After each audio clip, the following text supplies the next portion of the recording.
Il faut trouver des logiques de taxation qui permettent que le client y aille. Le client, il veut bien être écologiste, il veut bien rouler environnementalement, il veut bien faire des efforts, mais il y a une chose qu'il veut pas, qu'il peut pas, c'est soit perdre en prestation dans sa voiture.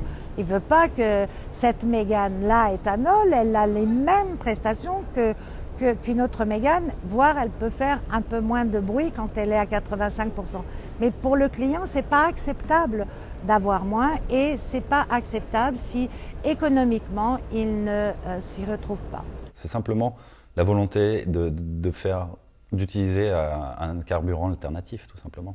Les acheteurs, c'est du bourgeois moyen, c'est du smicard, il y a vraiment de tout. Il n'y a aucune catégorie type. Il y a de l'écolo, il y a de l'écono, il y a vraiment de tout. C'est vrai que c'est plutôt économique qu'écologique, parce que je bouffe beaucoup de bouteilles, hein, et je sais que ces bouteilles sont pas recyclables. Donc c'est plus économique qu'écologique, mais par contre, avec notre fournisseur, lui nous livrera par 1000 litres, donc là il n'y a plus de bouteilles, ça sera économique et aussi écologique. Au départ, en fait, c'était vraiment des personnes écologistes qui sont venues à l'association parce qu'ils avaient conscience de tout un tas de choses. Et en voyant qu'on pouvait polluer 6 fois au moins comme ça, on a essayé de promouvoir ça.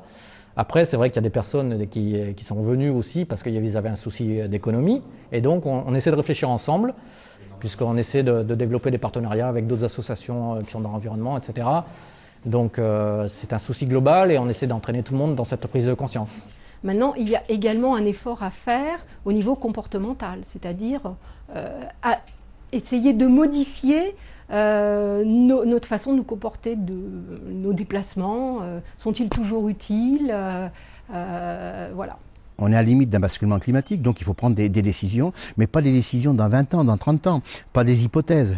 De suite, chaque citoyen doit prendre conscience qu'il faut absolument diminuer tout ce qui est énergie fossile. Donc c'est pour ça qu'on a essayé de travailler sur les biocarburants et directement essayer que ces filières-là rentrent dans le cadre de protection de l'environnement, aussi en même temps protection de l'économie de proximité, parce que ça signifie que si on fabrique ici, les plus-values restent dans le milieu rural, hein, et puis en même temps, disons que au niveau technique, on a essayé de travailler au niveau technique sur la faisabilité de ces filières-là.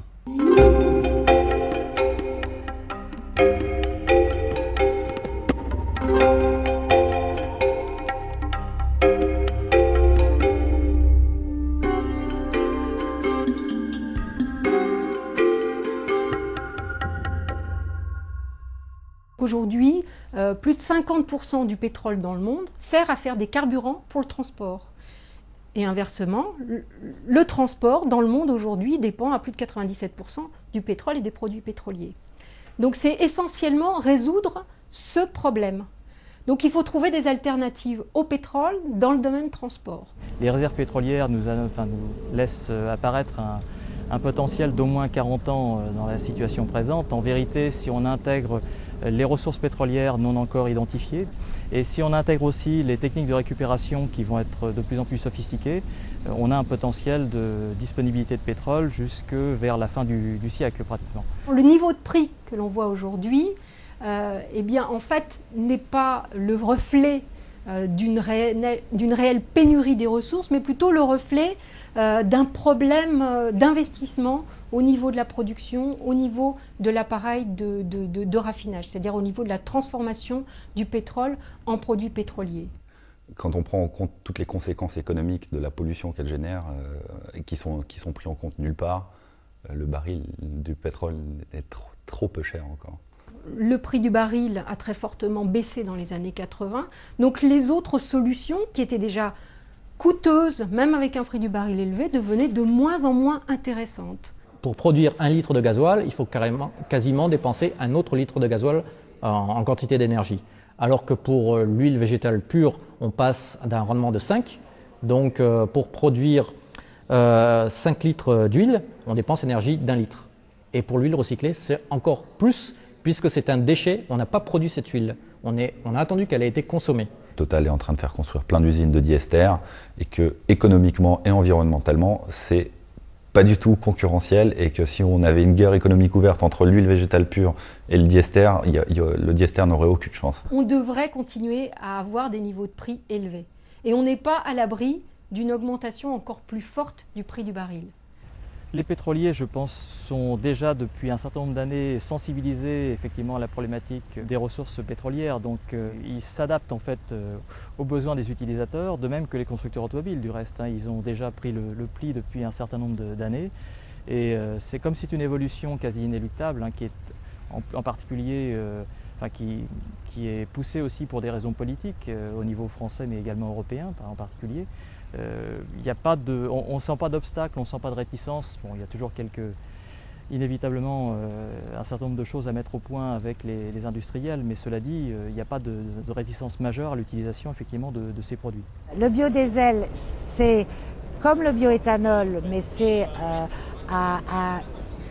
des oléagineux qui vont permettre cette adjonction, et ça vient donc du tournesol, du colza, et qui par un autre procédé de transformation va pouvoir s'ajouter jusqu'à une quantité de 30% au carburant diesel. Donc on a effectivement intensifié la mise en place, donc les permis en fait de construire des unités de production aussi bien dans le domaine de l'éthanol que dans le domaine des huiles végétales et des esters méthyliques de colza ou de tournesol.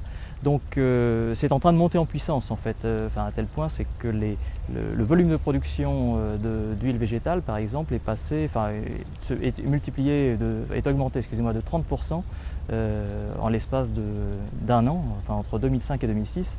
Il y a une progression de 30% et donc on est en phase vraiment exponentielle en termes de production de ces produits. Et donc ça va, en fait, toute cette démarche industrielle va accompagner justement la demande des utilisateurs. Malheureusement, dans les moteurs actuels, le biodiesel à 100% est beaucoup trop corrosif pour être utilisé comme ça. Il y a des études américaines qui montrent que le diester déjà n'est pas rentable parce qu'il coûte beaucoup plus cher à produire que du gasoil, n'a aucun intérêt écologique. Parce que le ratio global est de l'ordre de 1 pour 2. Bon, on est un petit peu mieux que du gasoil, mais bon, non, il faut arrêter. C'est une filière longue, donc ceux qui vont payer, c'est les producteurs et c'est les consommateurs. Et c'est le circuit entre les deux, les industriels qui vont se mettre les sous dans la poche. Donc non. Là où ça devient étrange, c'est qu'on autorise un biocarburant, celui qui est censé remplacer l'essence, et on interdit un autre qui remplace le gazoil. Pourquoi? Je vais vous donner la raison. La raison, c'est que les groupes pétroliers ont préempté d'une certaine manière, ont anticipé l'utilisation de biocarburants pour remplacer l'essence et ils en maîtrisent en grande partie le raffinage et la distribution. Autrement dit, le développement de ce carburant se fera, si j'ose dire, sans heurts financiers graves pour les groupes pétroliers. En revanche, pour les huiles végétales pures qui remplacent le gazoil, on n'a pas besoin de groupes pétroliers. Une presse coûte un peu d'argent, mais pas énormément, elle est rentabilisée très vite.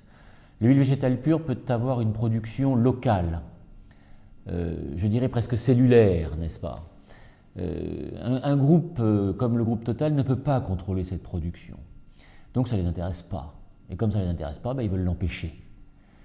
De l'huile ça fige, de l'huile ça colle, donc on a commencé à défricher en sachant changer des filtres, qu'on soit tout à fait clair, mais cette demande a été si importante que les constructeurs sont obligés d'en tenir compte.